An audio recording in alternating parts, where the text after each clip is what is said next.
Nes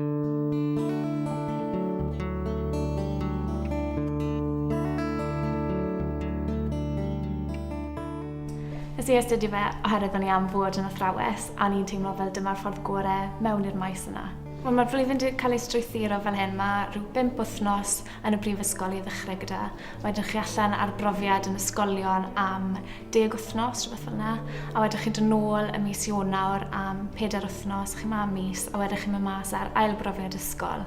Mae hwnna'n para rhyw 20 wythnos, rhywbeth fel yna.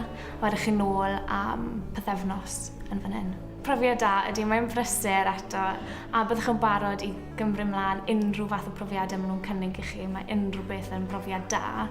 Chi'n dysgu llawer o fod yn ysgol, ond hefyd wrth bod ti fas yr ysgol, rhywbeth yn y gymdeithas, felly byddwch chi'n symud i rwle wahanol, rwle nag ych chi wedi bod o'r blaen, gwnewch y mwyaf o'r profiad. Cefnogaeth da ydy, yn yr ysgolion ych chi'n cael mentor pwnc, chi hefyd yn cael uwch mentor, fel arfer maen nhw'n rhywun sy'n rhan o'r uwch dîm reoli.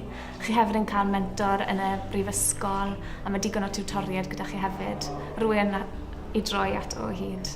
Mae e'n anodd, ond mae e'n cyfnod gret. I chi'n cael dysgu plant, i chi'n cael bod yn rhywun maen nhw'n edrych lan ato, i chi'n cael dysgu nhw profiadau gwahanol dyn nhw wedi cael o'r blaen, chi'n cael trial pethau gwahanol, falle unwaith byddwch chi'n dysgu, falle cewch chi ddim y cyfle i drio gwahanol fathau o dysgu. Felly, triwch bach o bob peth a gweld beth ych chi'n mwynhau gorau.